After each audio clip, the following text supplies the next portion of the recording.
Shalom, shalom, shalom, Baruchim Habayim. Welcome to Awakening Torah Mussar Mindfulness, our weekly public offering on the Torah portion from the lens of Musar in Judaism and mindfulness from Theravada Buddhism of the Dharma. I am Rabbi Chasya Uriel Steinbauer, the founder and director of the Institute for Holiness, Kehilat Mussar Mindfulness, welcoming practitioners from all over the world on this path that we call Mussar Mindfulness. Today is Saturday, July 20th, 2024, late in the evening here in Israel. It is also on the Hebrew calendar the 14th of Tammuz of the Hebrew year 5784, Tafshin Pei Daled. It is also the 288th day of our hostages, the captives still being kept by Palestinian terrorists in Gaza. We hold them in our hearts and our prayers that may they be returned, saved by the mighty hand of God and our army, soon healthy, returning home to all of our families. So we dedicate, obviously, this session to them and all the families who are waiting and praying and suffering. We begin with our kavanah, our intention for today's session, which is what it is every session here. Every time we have this public offering, we have these same three kavanot, these same three intentions for today's session. Every session, which is that we see this path and this practice as threefold: an act of radical self-care, an act of always being other-oriented, and an act to connect us with the divine. And so we do this for caring of the self on behalf of others and to strengthen our relationship with the Creator. We're really strengthening our own soul in order to be of benefit to others in the future, in order to be a better conduit of God's good to others when they need us. And so if you are watching by video, then you have vision, you can see these three kavanot, these intentions in front of you. If you're listening on audio, podcasts, wherever you may be joining us, you can hear me share these. I'm going to stop screen for those of you who can, the sharing, so that you know that it's no longer being shared. So we are jumping into Parshat Shelach, Shelach Lacha, right? And it is the fourth Torah portion in the book of Bamidbar, which is known as Numbers in English of the Hebrew Bible, of the Torah. This took place on June 29th, so some time ago, 3 weeks ago. And the date was Kaf Gimel of Sivan, the Hebrew month of Sivan. We're not in Sivan anymore, we're in Tammuz, so it just tells you the time. So what we do is we're going to give a summary of this Torah portion, and then we're going to jump in from the lens of Mussar mindfulness of what our ancestors wanted us to get out of this Torah portion, what God did, so that we can use it as part of our path and practice. One, to be honest with you, to cope and survive and heal from this trauma of the genocide of October 7th and all the ongoing war and tension afterwards. You could hear a cat maybe meowing in the background. I have one of my cats, Mitzi, here, who is in need of attention. What is the saying from the famous play? Attention must be paid. Lo akshav bubo, not right now. So let's go through a summary. We'll give a summary, and then we'll jump into what I think is important for us to pay attention to get the most out of it, at least this year. So in this Torah portion, Moshe Rabbeinu, our teacher, Moses, sends 12 leaders, scouts. I don't like to call them spies because Sofim really are really scouts being sent out to scout the land. Right? So he sends 12 leaders. These leaders are different than the 12 other leaders that, or all the other leaders that were listed before. Remember, I've been developing this theme with you about, I really see in these last, well, all the parshiot in all the Torah portions in Bamidbar are really about a struggle of leadership, a shift, and even a coup, attempted coup, which we'll run into with Korach coming up. So I want us to keep this in mind, that we're seeing lots of different power struggles, of vying for power, of vying of one's position and place, of what they think is best for themselves and perhaps the people. And so we'll keep this in mind. So Moshe sends 12 leaders to check out the land of Canaan. And in Hebrew, they are called meraglim, okay? Well, some people translate as spies. Those who go by foot to check out the land. After 40 days, the meraglim return from their mission. The report makes the land sound scary. They say there are giants there, and that Bnei Israel, the Hebrews, the children of Israel, would not be able to go into the land and live there. So be very careful. We have to be very mindful, and we'll pay attention to this when we analyze this closer, how one can move from what narrative and storytelling one tells oneself from what one sees. So one sees something, interprets it, and that interpretation can be not fact, obviously. Maybe you would argue it's their truth, but it's their interpretation based on everything that they bring individually from their own background, their own life experience. So they interpret what they see, and then there becomes a narrative, storytelling, a movie that happens, that they make an assessment and then a prescription based on the description. So they see the land, they see people that are large, they have reactivity to witnessing that the people are large. Then the story and the narrative develops. The people are large, therefore, we can actually go up and take the land. This is very important. It's very important to us today because we do this all the time. The human being does this all the time. We see something, we evaluate, we interpret, and the human being, as you might most likely know, is very prone to interpreting things negatively, as unpleasant. We're hardwired that way in some ways, based on the reptilian brain and thousands of years of survival has taught us to be able to see the bad and assess it in order to survive. But that doesn't always serve us so much anymore when we're not running from lions or an enemy. Well, some of us are. But there's not an immediate threat to our lives. So we have to be careful that when we see things, how are we interpreting it? And then what's our reactivity? What's the narrative and the story with it? So we're going to learn a lot from this.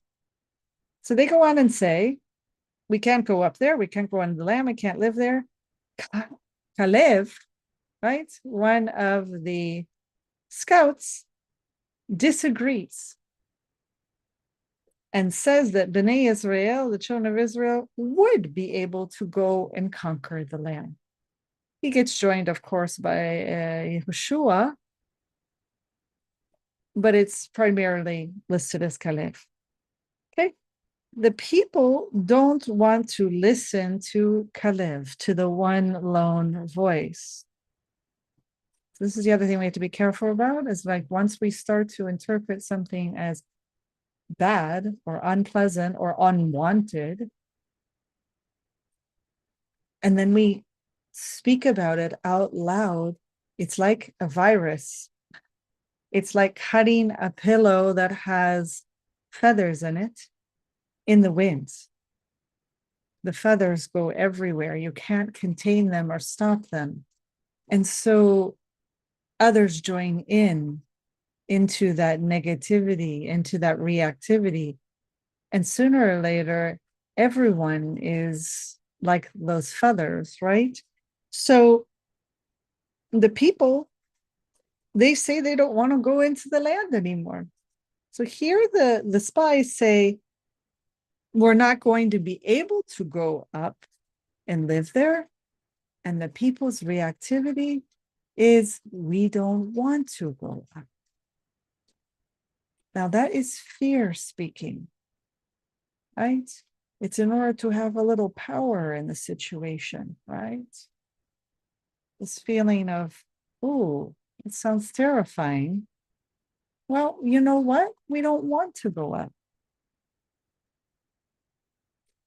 This might sound familiar. Let's hold on to this. So what happens then? The people begin to scream and cry and threaten to go back to Egypt. So this is just like reactivity after reactivity after reactivity. Okay, this starts off with a story and a narrative, a prescription, and then the reactivity of I don't want to go up, and then it increases to screaming and to crying, and then threatening to the current leadership, which is Moshe Rabbeinu, Moses, our teacher, Aharon, the high priest, actually not Aharon anymore. He has passed away. May his memory be for a blessing. His son, Elazar, and obviously the Levites and the Kohanim who are in charge and running things. In addition, obviously, to the leadership that was appointed but is in flux. And you have, of course, the tribal leadership. And then you're having these other men who the spirit of Hashem, of God, went on, these different groups of power, okay? So God has what comes across as reactivity. That's my interpretation. I will just tell you the behavior, and then you can interpret for yourself right now, is that God wants to wipe out Bnei Israel. Moshe, his response to hearing that God wants to wipe out Bnei Israel, decides to pray for the people. So instead, God says that they will get their wish. What was their wish? You remember? They don't want to go up to the land anymore. They want to return to Egypt. Now, they don't get all their wish, right? Because they actually don't return to Egypt, unless you consider Egypt death, which then they do get. But they don't want to go up, right? So the consequence, which some people will read as a punishment, is that the people will wander in the wilderness for 40 years. 40 days the spies were out scouting the land, and in response it's like tenfold, right? They will for 40 years wander in the desert. Essentially, it's a life sentence. It's so that you will die in the wilderness, because no one's going to age 20 and older generally back then going to live past 40 more years. So they won't be able to enter the land. Now, some people from this group, once they hear they were the ones that said, I don't want to go into the land. God, some of them changed their minds. And this is very common too, right? When we're so caught up in reactivity, we say one thing, we have another narrative, a story, another one, and then all of a sudden, I changed my mind. I didn't mean it, right? That's fear-based also. I didn't mean it. So some people changed their minds and they tried to enter the land of Canaan anyway. God is not with them. The ark is not with them. You remember how they're all supposed to travel with the ark in the middle and all the tribes are surrounding it? They are attacked and they lose. And they lose because they didn't travel as a people with God with them. The Torah introduces additional mitzvot. The mitzvah of challah is involved in separating a portion of dough when baking as a gift to God. There you can see the cat in the background. And then the final mitzvah that is offered, the commandment that's offered at the end, which is tzitzit, right? The ritual fringes that the Jews are commanded to wear. It says in order to have our eyes pay attention to what they should pay attention to, which are the mitzvot, commandments. I'm going to posit that it's also to remember us sending the scouts and what happened afterwards, that we remember that the eyes chose to see something else and then chose to prescribe based on it, causing fear-based reactivity among the people, having that spread and go further and further. And that we, every time we look down at the tzitzit, we're to remember the consequences of not practicing, of not being on the path, of not trusting in God. Even you can express the fear, wow, I went and scouted the land. I went and scouted whatever I'm doing in my life, and I'm totally fearful. God, will you be with me? Turning to our people, will you be with me? But not prescribing, I can't do it, or we can't do it because of what we fear or what we witnessed. So let's hold on to that. What's going on here? All right. Let me just make sure I have my notes with this. There's so much I want to share with you. I'm not going to have time to share everything. So I was doing some reading of the commentators, our Parshanim, on this. And of course, one of the famous ones is the Safat Emet. His full name is Rabbi Yehuda Aryeh Leib Alter. He was from Poland 150 years ago. May his memory be for a blessing. And he claims that it was hard for the scouts to go, that they didn't want to go into the land. Because they didn't want to go to the level of having a normal life in the land, right? Because the Midbar, the whole desert experience or the wilderness experience, it was all Torah. Okay, I'm going to challenge this a little bit, but I like where he's starting to go with this. What does this mean? So I definitely think when someone has fear-based, okay, enough, Mitzi, come say hi. Here, I'll introduce you all. Okay, he needs to be on my lap for a little bit. Hine Mitzi. If you all are listening on podcasts, I'm lifting up the beautiful kitty here just to try to calm him down a little bit. Now look at this love. Totally unconditional.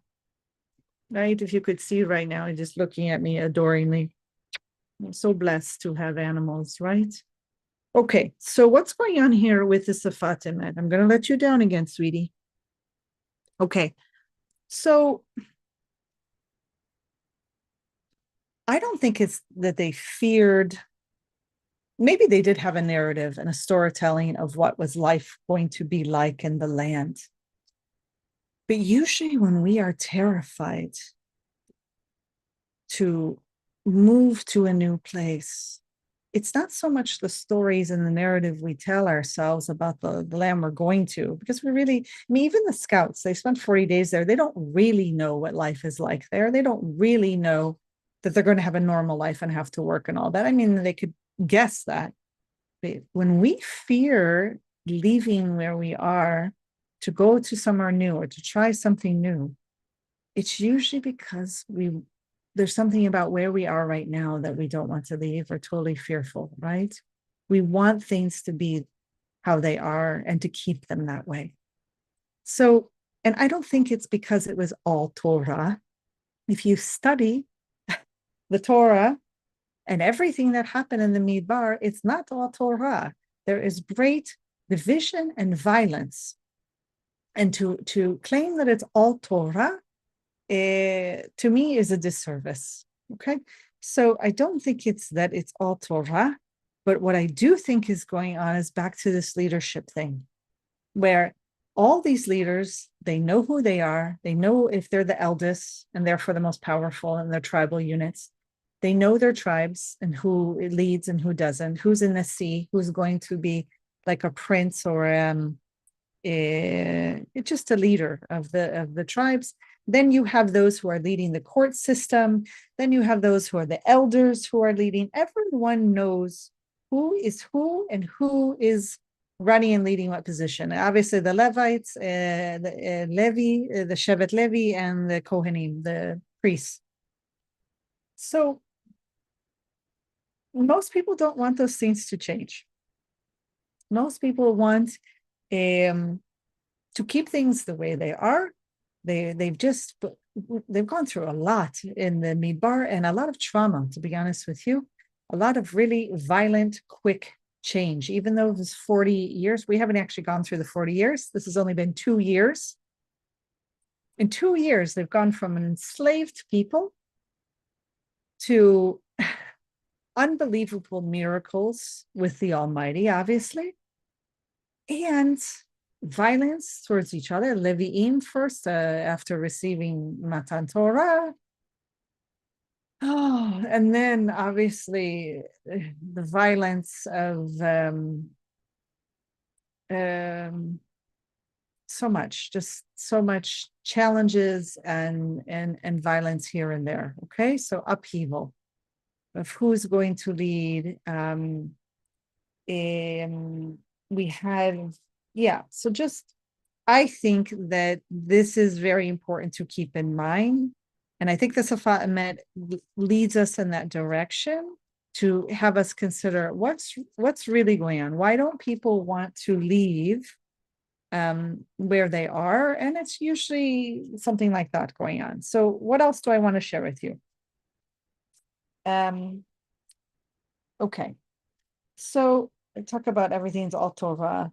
The wilderness period, right, that we're dealing with is really marked first, as I said, the sin. I brought this up with the violence of the Levi'im against their own people after the sin of the golden calf, right? And then now we're dealing with what is often termed in English and among academics, the faithlessness, of the scouts that we're hearing right here. And that what happens here is obviously God threatens the full annihilation of the people, and Moshe obviously attempts to intervene. And that what else do I want to share with you here? Hold on, this everything. So what we have here is we have the scouts, somewhat factual, because this is what I want to point out about their report. They go to the land and they benefit from the amazing fruit. Remember, they come back with the enormous grapes. They get to benefit from the bounty and the fruitfulness, right? And the fertileness, the ability to give forth life of the land. But when they come back, right, they give a negative report, as if the land actually isn't that. When here, they actually benefited from it. They went and actually ate some of it and brought it back. There's something so profound about leadership that goes on behalf as a representative of the people, benefits from the experience, has the joy and the blessing from the land, and then comes back and reports the opposite, right? It's very profound. It's also incredibly selfish. We want to keep that in mind, okay? So they set off a wave of murmuring, right? Fear-based, Lashon Hara, right? I don't want to call it evil speech, but that is the direct translation. But this idea that when you have something negative to say, it's just going to continue this cycle. And the exaggerated description of the danger. This is all, if you're, obviously, I should give you, for those of you following along, where are we? I just put it to the side here. Thank you for your patience. We are in, well, starting right now, we're dealing with chapter 13, verse 1. And let's see the rest of it. All the way to chapter 15, verse 41, okay? So all this takes place, leads to this organized vocal opposition, and then a threat to return to leadership, turn to Egypt under new leadership. Okay, this is really all about leadership. Who wants the power, right? Unfortunately, this is how great divisions among people happen. We are seeing it in Israeli society right now. Obviously, we witness it among our neighbors all the time, who are greatly violent towards one another. The greatest violence, for instance, in Gaza is Hamas and the leadership towards its own people. All right? So, I want you to also notice that, like earlier, we had Miriam and Aharon having like a public outburst against Moshe. We had Moshe himself having an outburst. Oh, I can't handle this. I can't bear this burden all by myself. Remember all this? And this literally sets the environment. When you have leadership publicly complaining, right? This encourages malcontents among the Israelites, among the other leadership. That's when they start to see weakness. Is when the leadership kind of go at each other. And they see an opportunity. There's a Hizdam news.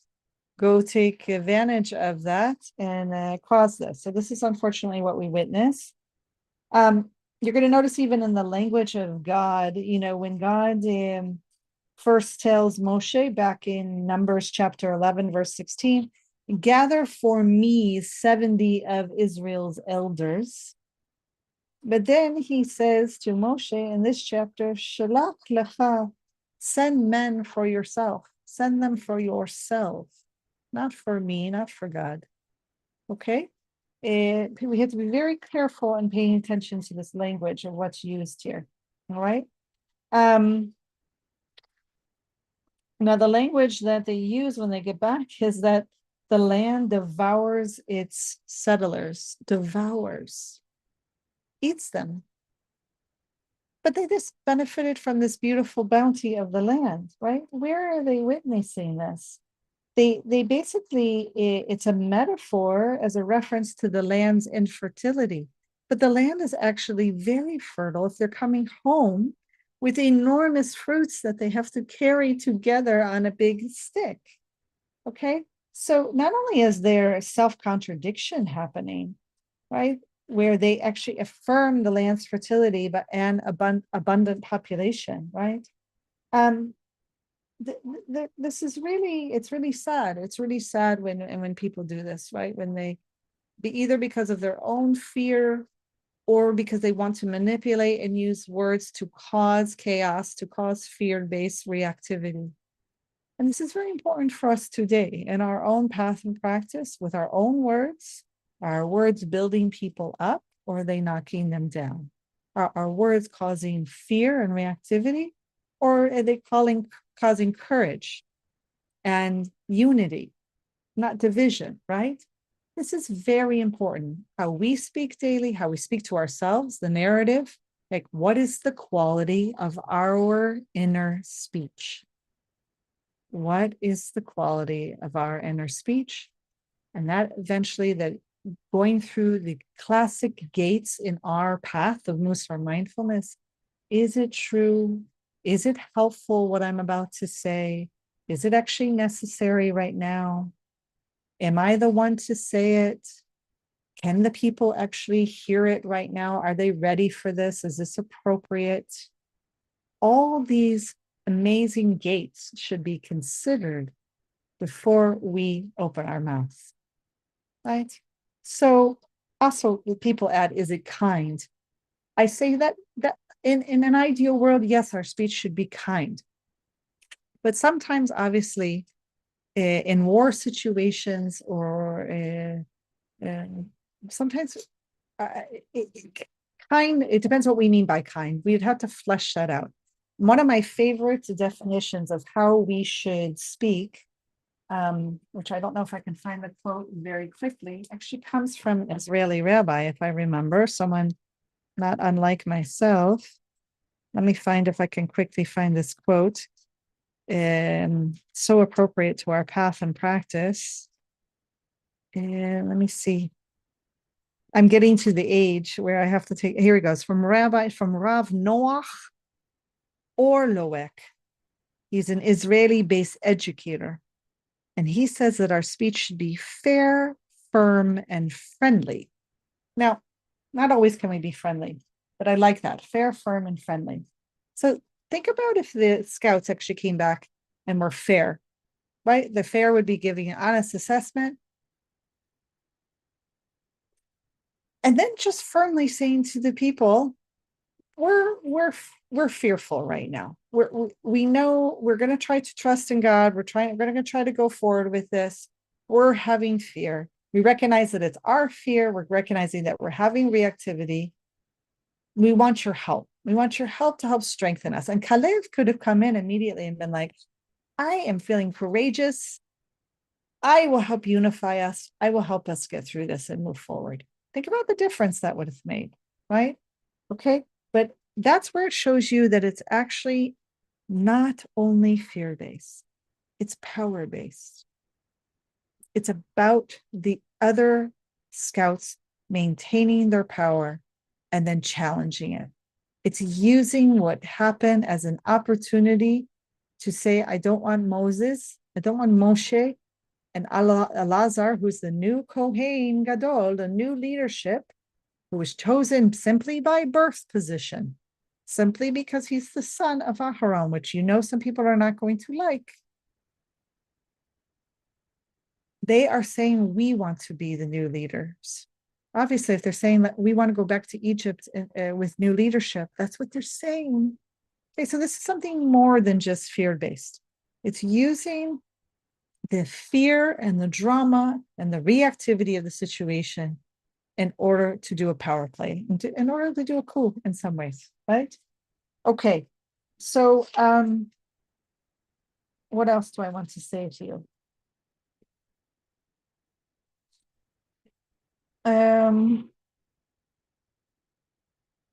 Give me 1 second as I look at my notes.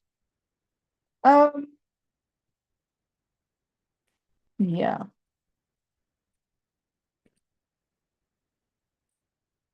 Okay, I shared all that with you already.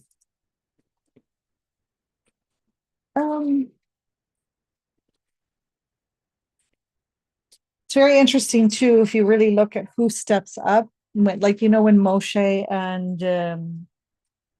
when Moshe falls on his face, and he just can't, oh, actually, Aharon is still here. Okay, I'm mixing up, I read ahead. And then I mix up with what's happening. So just let's undo. This is not about Elazar right now. This is about Moshe and Aharon. Aharon hasn't passed away yet. He's coming. So they fall on their faces. And the leadership that's actually with them and supportive step up, right? So, right, Yehoshua, which at the time, I don't know, Yehoshua, Binun, and Kalev, they step up to speak and intervene on behalf of Moshe and Aharon, who can't speak at that moment. Now, this is causing unity. This is using speech to unify. This is using speech to cause the space between the match and the fuse, to calm the embers down, right? This is very important. And use very positive speech. The land is good. The enemy is impotent. The God is with us. All very positive or oriented speech. But by then, those words have the opposite effect of their intent. The people actually get even more angry. this is the tricky thing about speech, right? As part of the path, as a practice of using wise, appropriate speech, is like sometimes we can't understand the consequences of our speech, even when we have great intentions. So Caleb and Yeshua, they thought sharing the positive aspects of the land, and that what the other scouts had said was not correct. They didn't actually say it that way. They just spoke positively about the land. The people were not ready to hear it. They were no way to be able to hear any of it. And they did not know that. They weren't able to assess that before they spoke. So then the consequences of speaking, the impact, even though it wasn't their intention, is that the people then have even more reactivity. Okay, so this is all big practice and lesson in appropriate wise speech. And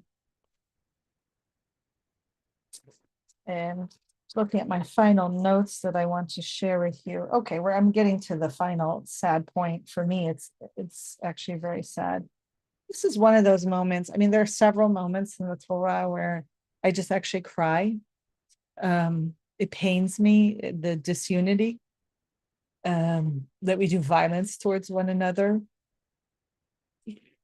I love my people so much that even people that I don't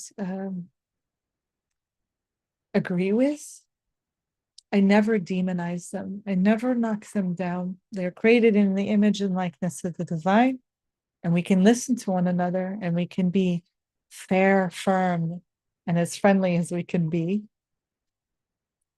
And so obviously when the Levites kill their own people after the golden calf, it's an extremely painful moment.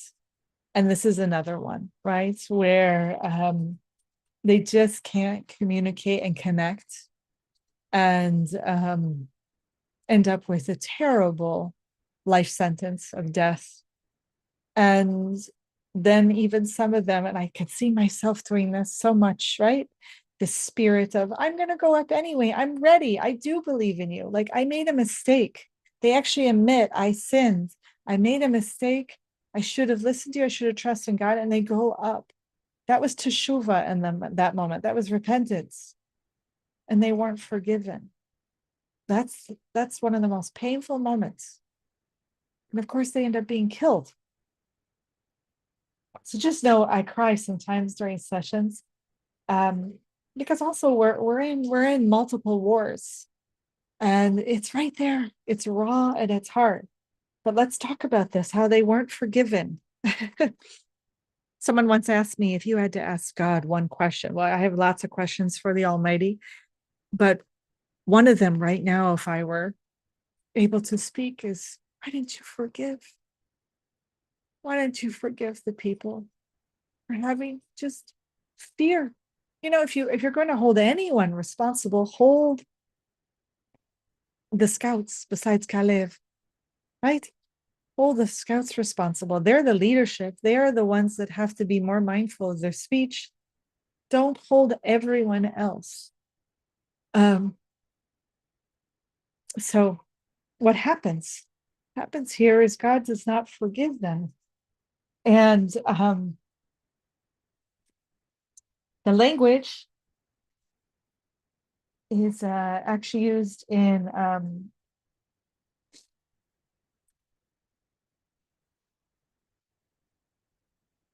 is in Pasuk 19, in verse 19, where Moshe says, forgive these people, right? Pardon, salachna, la'avon ha'am hazeh, right? Like, pardon, I pray, the inequity of these people, as you have done since you left Egypt, right? And Moshe, then Hashem's response here is, salachti, right? I have pardoned as you've asked. Ve'ulam. However, nevertheless, as I live and as the Lord's presence fills the world, none of the men who have seen my presence and the signs that I've performed in Egypt and in the wilderness, and have tried me this many times and disobeyed me, right, shall see the land that I promised. So what does this mean, right? What is the language? If you look at the Hebrew here in particular, when God says, "Ka'asher nasata la'am hazeh," when Moshe says, "Forgive this people as you have forgiven," it's not really forgiven as it gets translated. Nasa means it has several meanings, like carry the burden, as in bearing the burden with Israel, be gracious. And sometimes it means forgive, right? But only the first meaning and possibly the second applies, because Moshe doesn't actually ask God to forgive Israel, but to bear the burden with his people, that despite their failings, that God will continue to maintain God's covenant with his people. So boom, we have a new relationship here now. Very realistic one. It's like an old marriage where you have hurt each other so much over the years, even without intention, and you bear the burden together with each other. But there might not be forgiveness here. There's a carrying each other. There's a commitment. This, I feel, is one of the greatest teachings of the Jewish people, of Judaism. This very, and even part of the Dharma, this idea of seeing things so clearly, honestly, that our relationship has shifted, and I'm still here. And that leaves a fairy tale. That leaves people's romantic fairy tale ideas of one life, and especially of relationship, and especially one's relationship with the divine. You hear lots of people say all the time, especially in Western secular cultures, I don't believe in a God who punishes, or I don't believe in a harsh judging God. Whatever they'll have their own reactivity to what they see and experience from the Torah and the Hebrew Bible. And what Judaism is coming here to say is, actually, this is love as a verb. This is the kind of love where you bear the burden together, that you don't abandon and leave. But it doesn't mean that it's all fuzzy. It doesn't mean that you're forgiven. It doesn't mean that it's perfect. And this actually, I think, might be even behind some of the anti-Jewishness that we see on fire throughout the whole world, right? Obviously, it's embedded deeply in a sense of jealousy of the Jewish people. But I think this is also one, is that we constantly show the world of how the world really is, and how the people really are in all our complexity, and that we still show up, and when we still try to love and care for one another. Most people right now are attempting to live life based on how they want things to be, rather than seeing clearly how things are. And we, as the Jews and Judaism, have always shown the world how things are. Doesn't mean we don't dream and work towards how things we want them to be, but we don't live with blinders on, as if how we want things to be, as if that's how they really are right now. So this is very important, because Rav Shlomo Wabi says it's perfectly, to understand this concept and more. Talks about it through the midah of savlanut, of patience, that the patient person is exactly like someone who is carrying a heavy package, And even though it weighs upon him, he continues to go on his way and doesn't take a break from carrying it. The same is true of all relationships that are between people. I would say even between the Almighty and people. We see and hear many things that aren't according to our will, that are unpleasant, that are unwanted, that we don't like. And we still continue to be good friends. This is a whole, in some ways, mature, a whole different way of seeing relationship. And that despite the failings, that God will remain God's covenant, God will bear the burden with Israel, but there has been a shift, obviously. So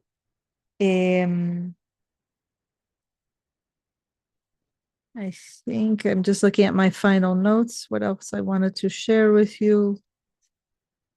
Oh, yeah. If I have time, I'll share a little bit about that too, and have us think more personally about some of the, like about Caleb and Yehoshua, what goes on with them. But I want to leave time for our practice, our mindfulness meditation. Okay,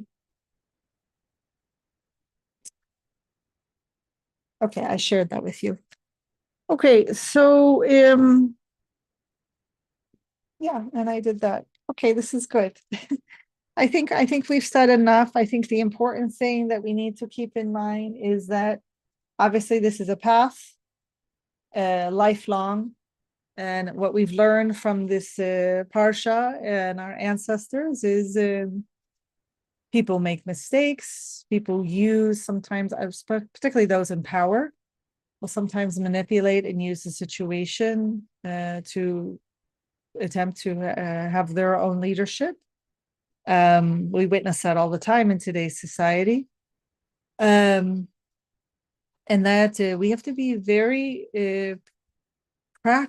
careful with our speech. Realize that speech creates worlds, has power to build up people or to knock things down, including people.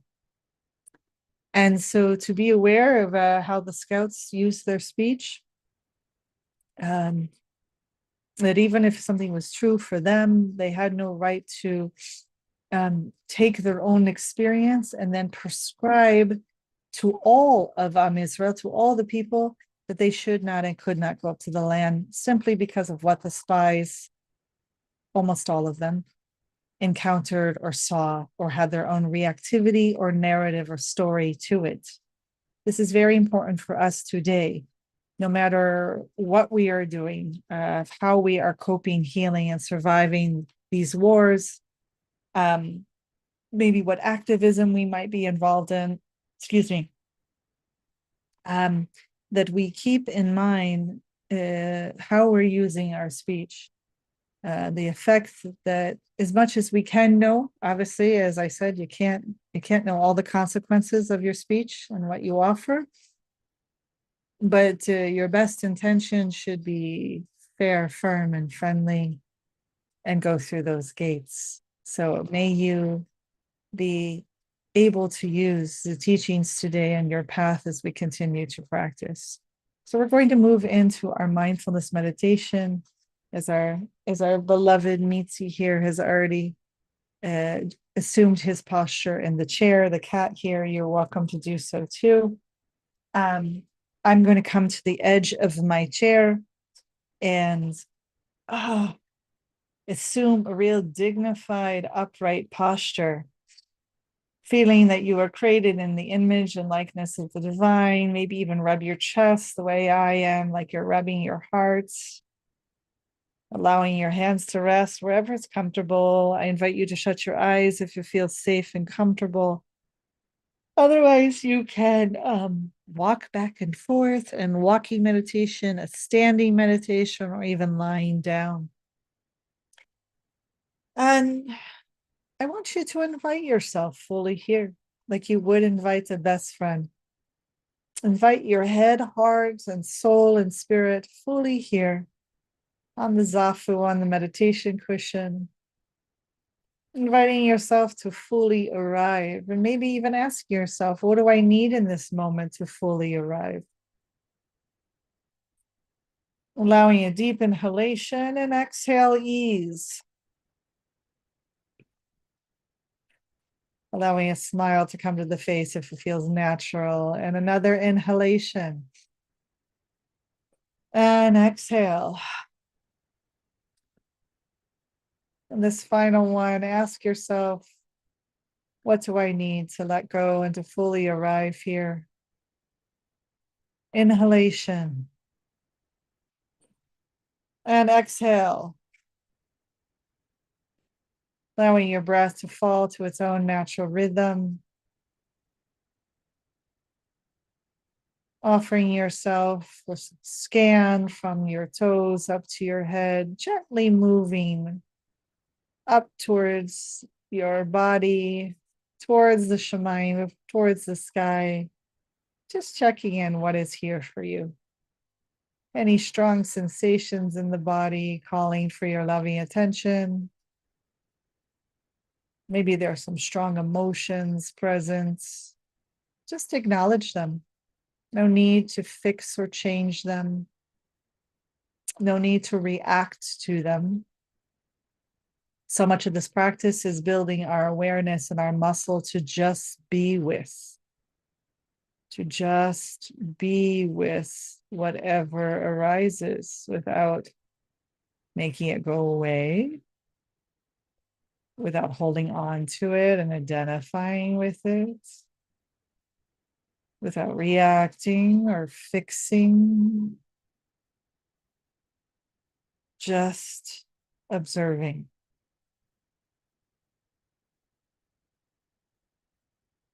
And then investigating as we're allowing whatever we observe.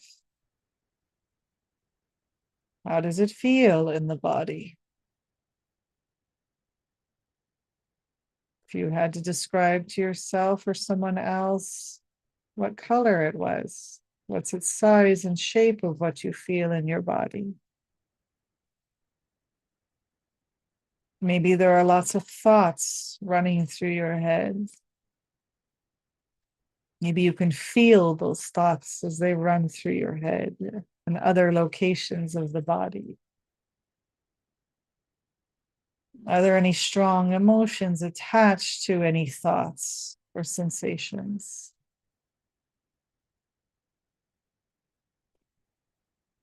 It's very important to have our daily mindfulness meditation practice so that when we have our scout moments, when we are sent to scout the situation, scout the land, come back and assess for other people what we saw, that we can come with what we saw as neutral as possible. And when we can't be neutral, we're having so much reactivity arising, that we acknowledge that. We take ownership of it. We say, I saw this and, but, and. I'm having a lot of reactivity. I'm having my narrative. I'm telling myself it's unpleasant or really pleasant. I'm telling myself it's too scary. I want you to be scared with me, and I'm going to tell you that we can't do it because I feel like I can't do it, right? That's taking ownership of not only how we feel, and then what happens. We want it to go away. There's a sense of aversion. And through aversion, we often want others to share in it. So we feel like we've released some of that anxiety of carrying our reactivity alone.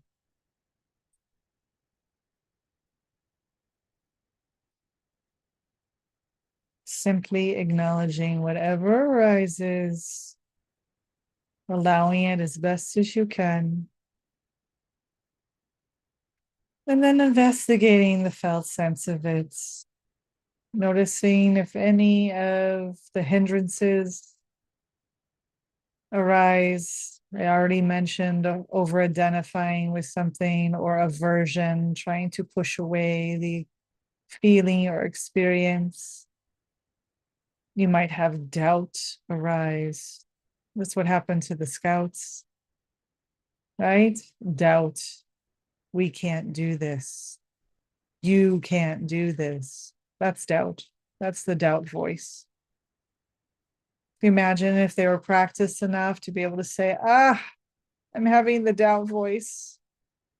Can you please help me with my doubt voice? And Kalev could have stood up and hugged them and said, I hear you. Could have validated with his speech. I understand.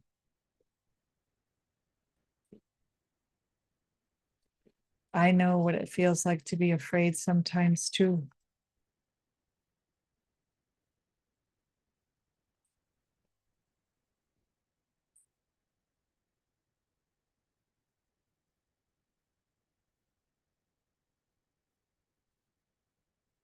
Really nurturing each other. Just like Caleb and Yehoshua tried to nurture. Sometimes we fail when even we try to nurture ourselves, and that's okay. What does our teacher Joseph Goldstein say? Simply begin again. Simply try again when it feels appropriate. What is the quality of your inner speech right now?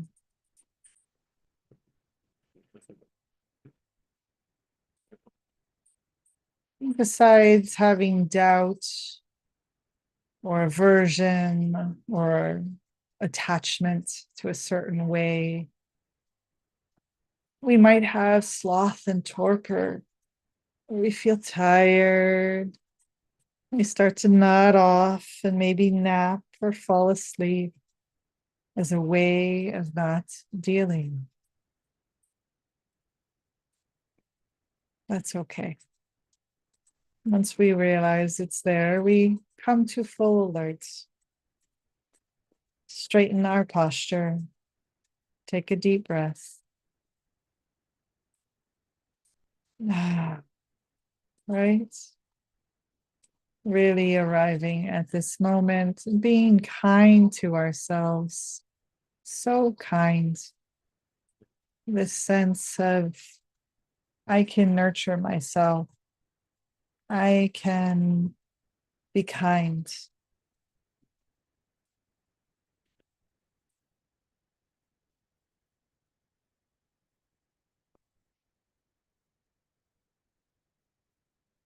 And the final hindrance that can arise for us is a sense of restlessness, right? It's when we can't sit still in our meditation. Maybe we can't sit still inside. We talk about the quality of our inner speech. Well, there's the quality of our soul, of our spirit inside, of our energy, of the state of our energy, right? Is there restlessness? Trying to run away from this or just, right? We all have been there where we felt, a sense of stuckness, right? You could imagine when the scouts were coming back to their people to give a report, some of them probably had restlessness inside. What are we going to say? What am I going to say? Paying attention to not only the quality of our inner speech, but the quality of our inner lives. Any reactivity, any hindrance arising, meet it with compassion, meet it with curiosity,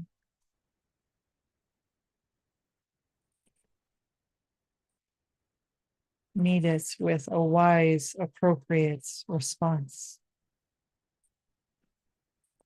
And that is what the Torah portion of Shelach or Shelach has come to teach us today. May we take the gifts, may we merit from our ancestors and God, fulfilling our kavanot, our intentions, and merit taking the lessons of Shelach and integrating them into our lives, into our practice, and into the path of Mussar mindfulness. You may gently and slowly open your eyes if they were closed. Coming to the end of our sitting meditation practice today. If you have a practice of bowing, please do so. I bow to Hashem, our God. Thank Hashem for our practice. I give myself an inner bow for my ongoing discipline and practice, to our teachers for passing down this wisdom, and our ancestors. We're so blessed. Bowing to each other, that we share this path and the potential together. Thank you for showing up and practicing with the Institute for Holiness, Kehilat Mussar Mindfulness today. Again, I am Rabbi Chasya Uriel Steinbauer, founder and director of the Institute. Thank you so much. We will join again very soon, trying to catch up to the schedule, of course. We will meet for Korach soon, God willing. Maybe later tomorrow or soon, God willing, V'ezrat Hashem. Please be in touch. Any comments, questions of how we can strengthen this and make this something that you want to be with weekly, to integrate into your life. Do subscribe to our newsletter on the website of kehilatmussar.com. Reach out if you are a practitioner and want to strengthen your practice by joining one of our vadim, our groups. We have intermediate and advanced groups. And reach out, strengthen each other. Send words of love and courage to build each other up. And of course, subscribe to our YouTube channel. You will be able to watch this live stream on Facebook, view it on LinkedIn, and Twitter, and of course on YouTube, and at our website, where you'll have the option for audio, podcast, and video. Thank you again. Take care.